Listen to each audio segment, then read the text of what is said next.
you own it. Let every mile bring a smile, yeah.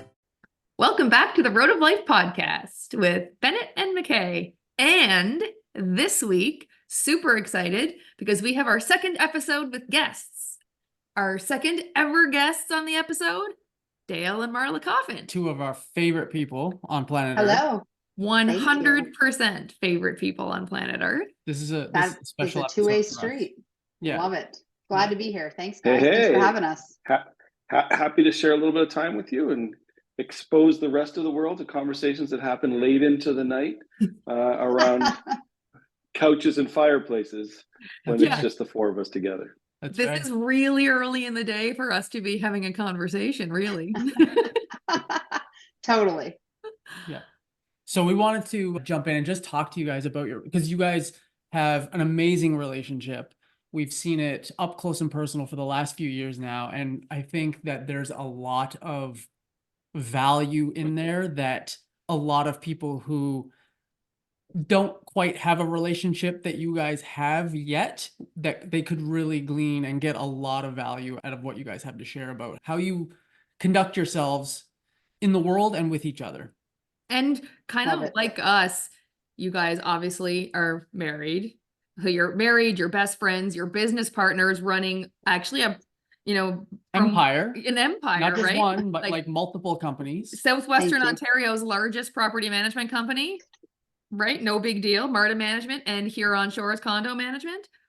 Last I've heard, 4,000 units under management and like over 50 employees. So those numbers are probably old. It's probably bigger now, but you guys have quite an empire going. Plus your parents, two Yes. brand spanking new ones, but three total powerhouse little girls. So you guys have a lot on the go, and yet somehow still manage to prioritize your relationship. And so I assume you guys have some strategies for how you do that. Strategies and secrets to share. Here we go. Yeah. So I guess first question, All right. what makes it work? Each of you, like what's the number one strategy? What do you use to keep the relationship so strong? So I'll start. As you may know, with Marla, winning is very, very important. But you should also know that that's winning together. She could care less about winning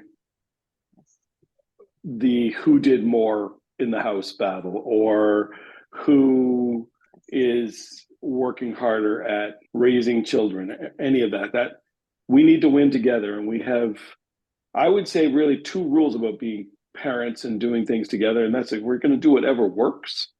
Yes. And I really think there's lots you can read about parenting. There's lots that you can do better. There's lots of things I could do better.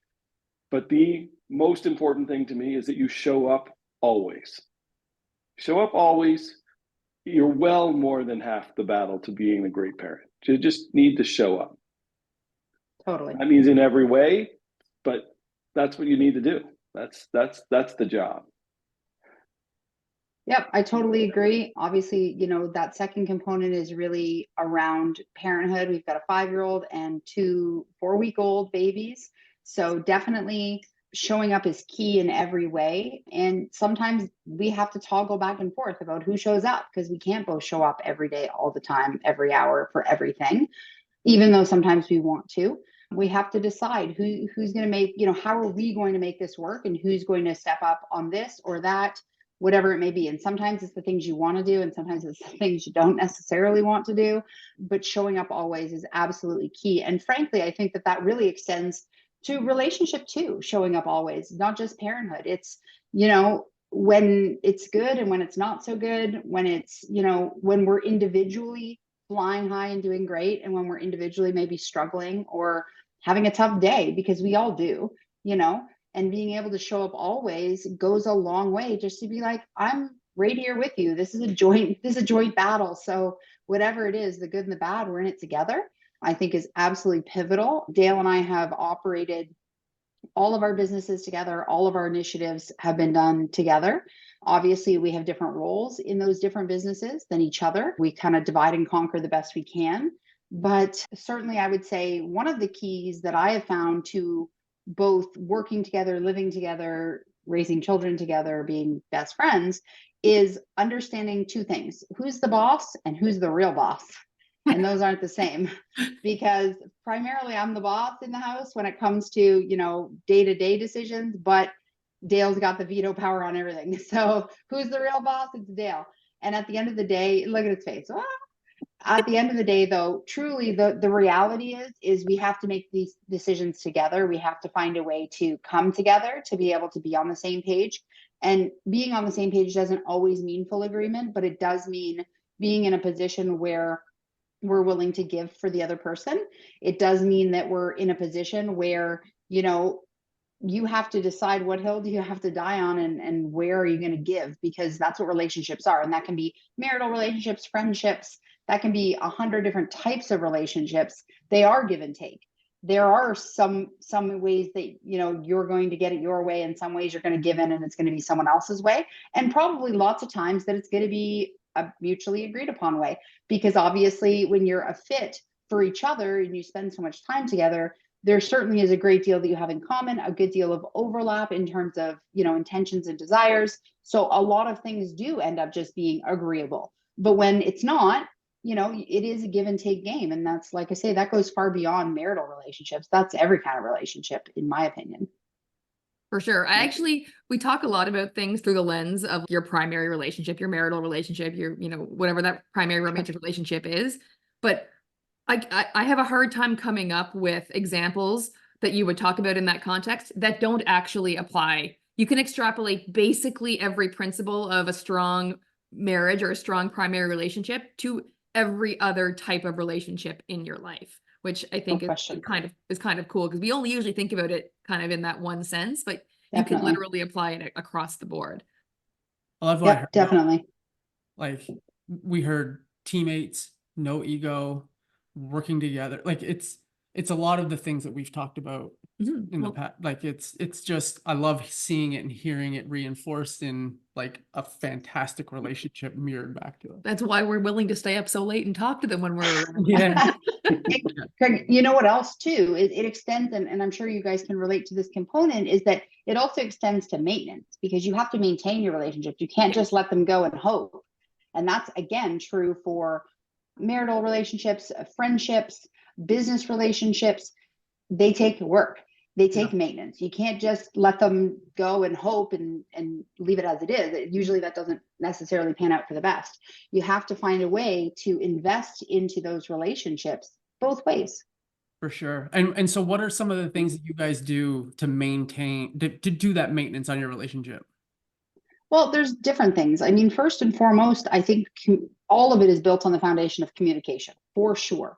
Mm-hmm. I personally am an over communicator. And so, you know, I'm much more likely to share anything and everything important or not that important, whatever it is, you know, I want to talk about it. That's my nature.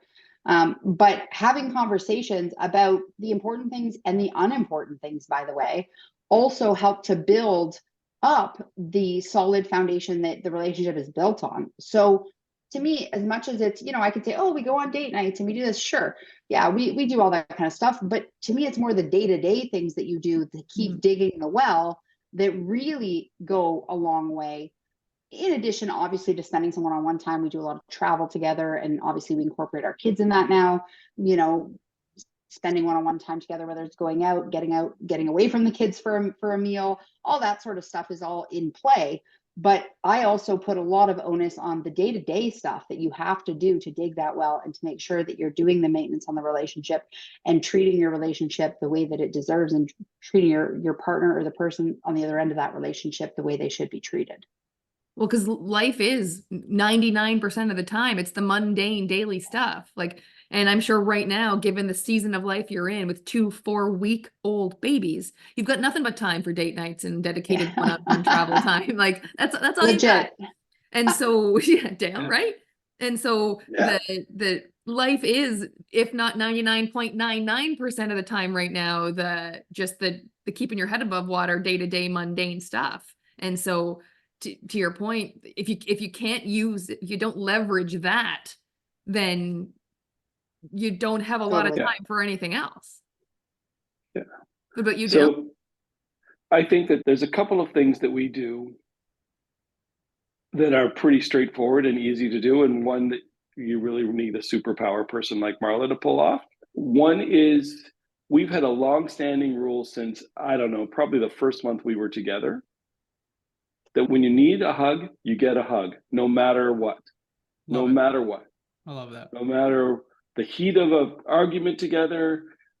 I'm not pretending we don't ever disagree. That's certainly something that happens. But that's always been there, and that if you feel like you don't want to give that hug, then there's some problem and you just do it anyway. Right? Like, so that's a really simple thing, but it has been powerful when it's been needed a lot. I agree. I think the other thing is, we forever,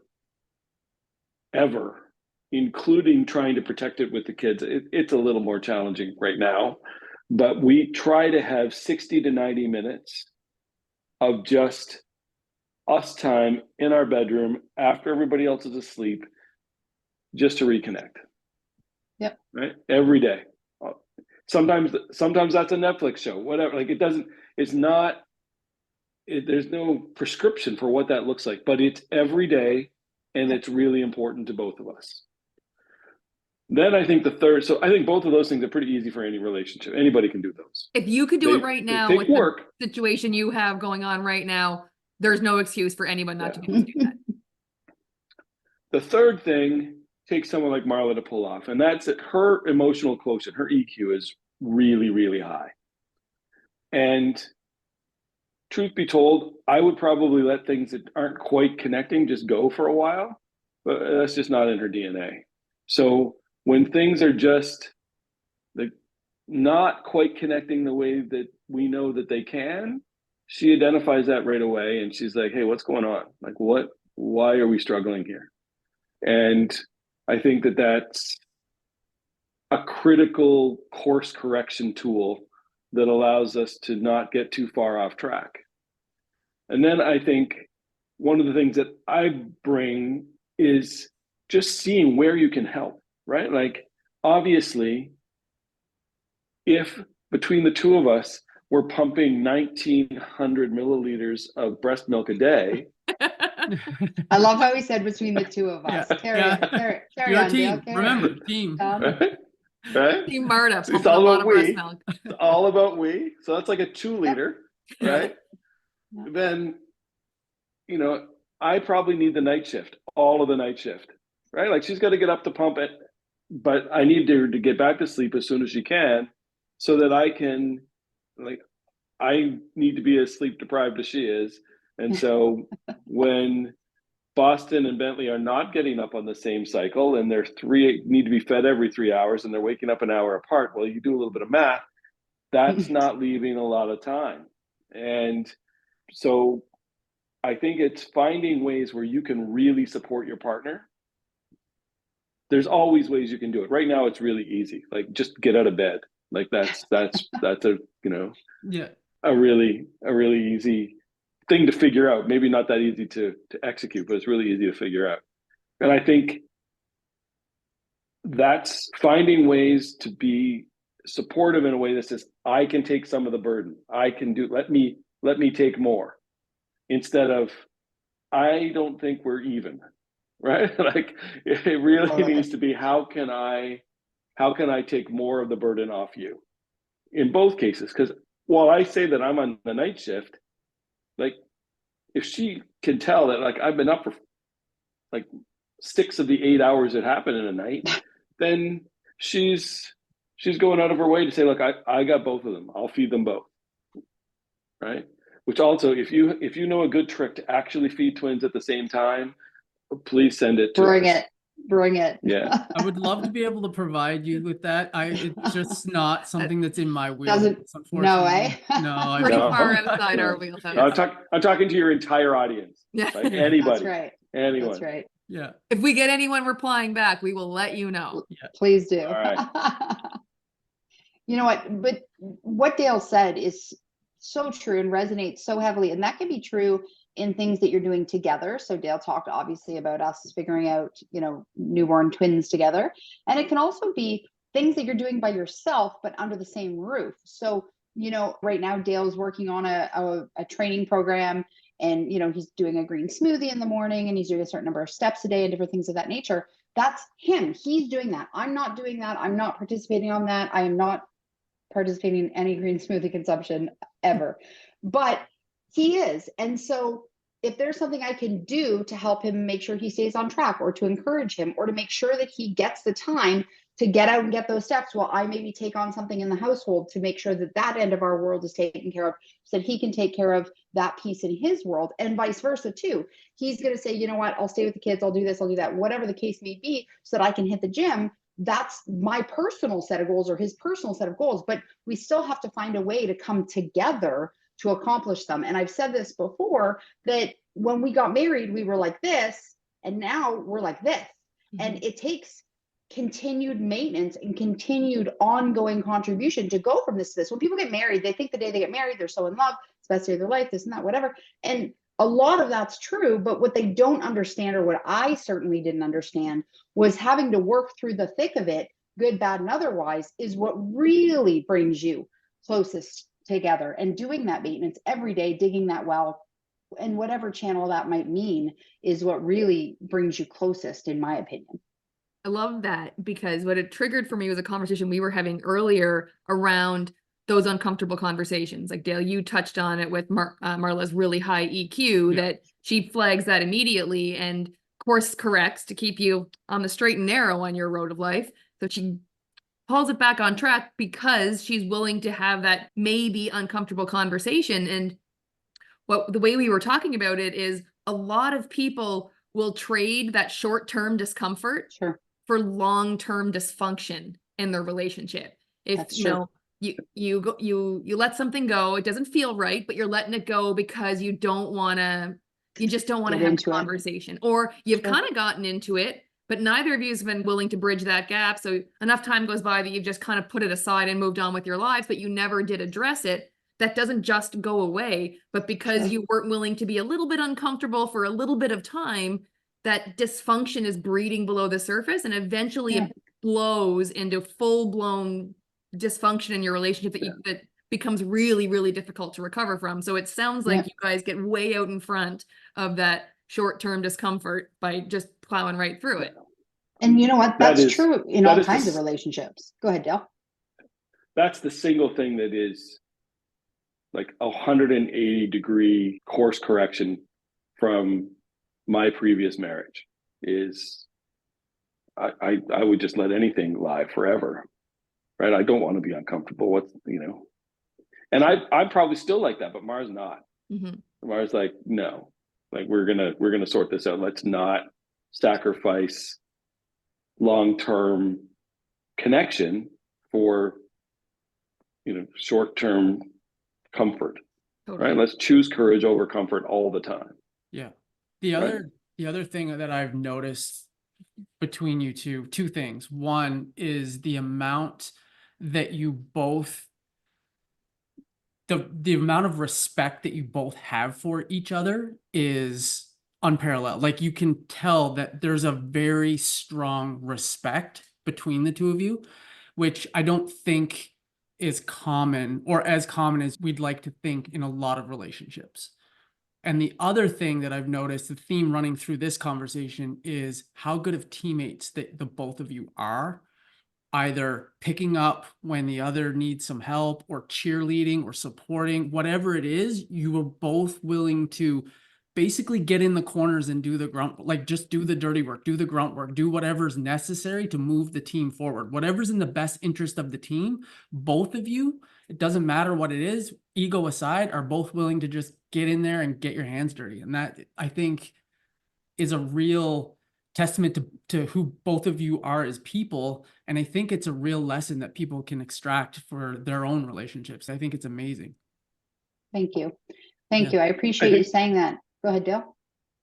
I think there's one thing on the working partner side that I really appreciate about the way Mar interacts. So I would say for 3 years now, Marla has been on a track of figuring out how to stop doing tasks that first cost $20 an hour to fix, to $50 an hour to fix, to $100 an hour to fix. Like, how can she just stop doing those? How can we farm those out to somebody else? Yeah. And I think that's phenomenal. However, if I need help with something, it doesn't matter if it's a $2 task. Yeah. Right? 100%. Because that's not about whether task. she should do the task. Mm-hmm. That is, I need to support you. Totally. And so if you need me to prepare an email for you because you've got 75 things you need to put together before 5 o'clock on February the 29th so that you can get a $60,000 grant from the city, and you have a podcast at 3:30, then We'll wrap this quickly. you do what you got to do. You do what you got to do. And I appreciate it. That's totally true though, because those are two different things, right? Figuring out how to do, how to get out of doing $10 and $20 tasks in your business for you and for the betterment of your business is different than doing something no matter what it is or what it takes or why for the other person that you're pouring into, Mm-hmm. And one other thing I wanted to say too, just to bring it a little bit full circle about the premise of being uncomfortable, it's really about, being uncomfortable to be comfortable. Yeah. Like that's the key. Yeah. I don't want to be a little bit uncomfortable for a long time. I'd rather be a lot uncomfortable for a minute so I can just be comfortable again. And that's true in a lot of different relationships. We're going through this with our 5-year-old right now, for example. If, it's been a great day, everything's good, and then she has a moment of negativity or where she's really upset about something or disagreeable or not following what we're saying, it happens to all 5-year-olds. It's the internal debate. Do I just let it be under the rug, just move on because you've had a great day and there's no sense in like making a big thing out of it?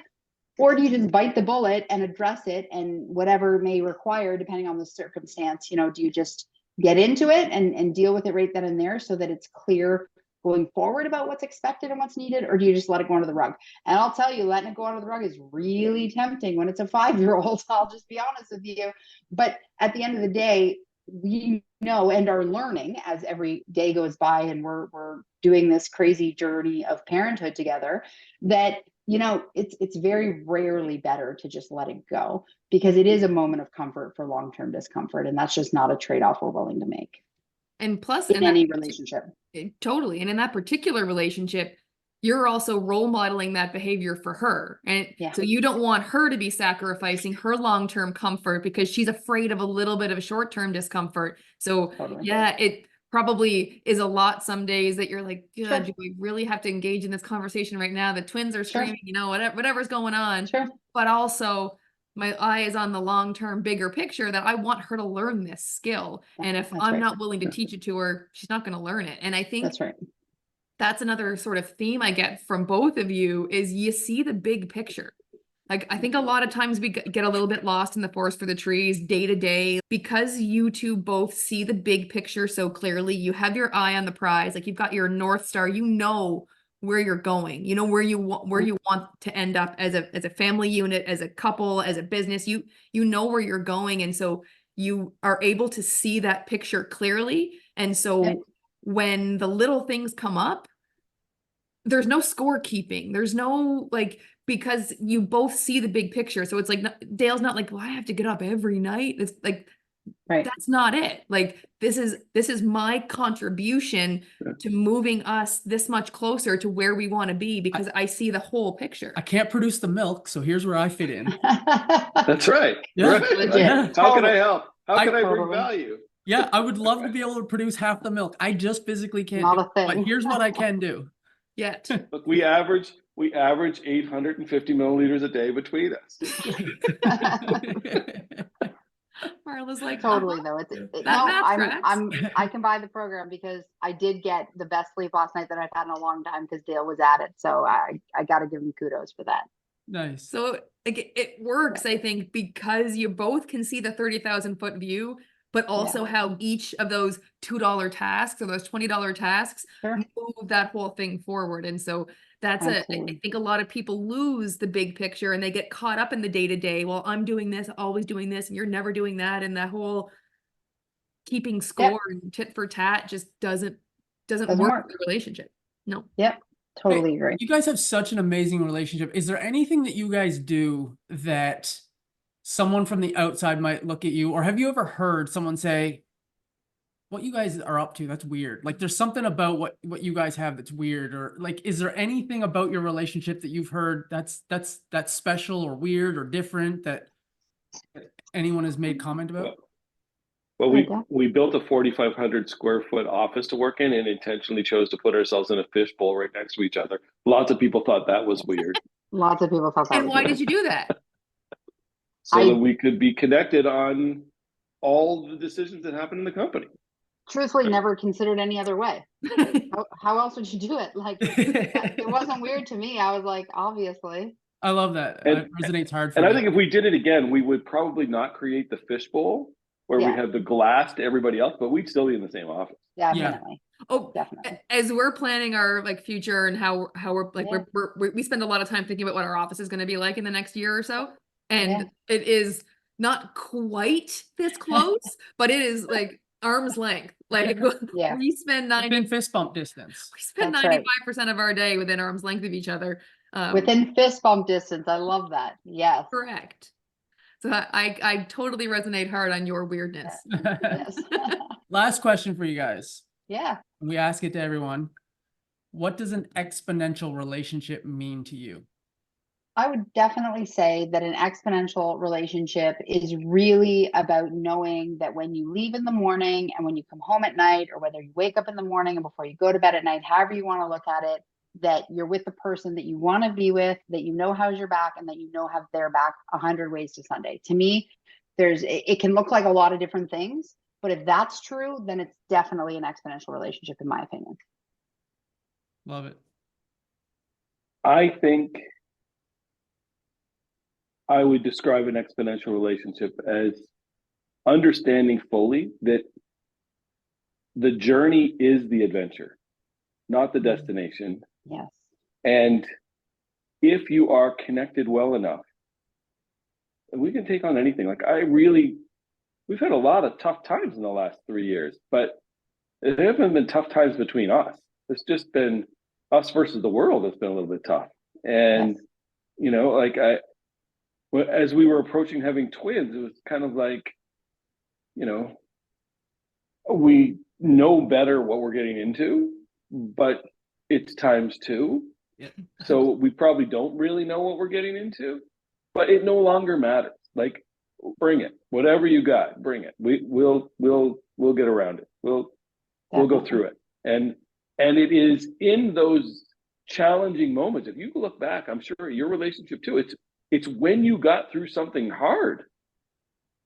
That's when you look back and say, hey, that's when we went to a new level. Mhm. If you don't go through anything hard, then you don't know what you're made of. You never level up. Yeah, there's no growth. Totally. Embrace the hard. Yeah. You know? Totally. Don't go to the combine and don't do any drills. Like, you know, like, Marla's like, what's a combine? Like a big Carry tractor on. thing. Carry on. Also, Dale, it's got to be more than twice, like 2 times, because you still have Berkeley, who's still a 5-year-old. So it's like You're on the penalty count. it's like 2.5, 3 times. yeah. Gotta be. And let's just see how many mini Mars we have. Because if I've got 4 Marla Marlas? personalities, then it's going to be interesting. Well, you've got 2, and so Yeah. far you're 2 for 2, and the 2 you've seen the personalities on yet. But Pretty the other sure 2 we we're gonna have- reveal. Pretty sure we're at 3 out of 4. That's what I think. Yeah.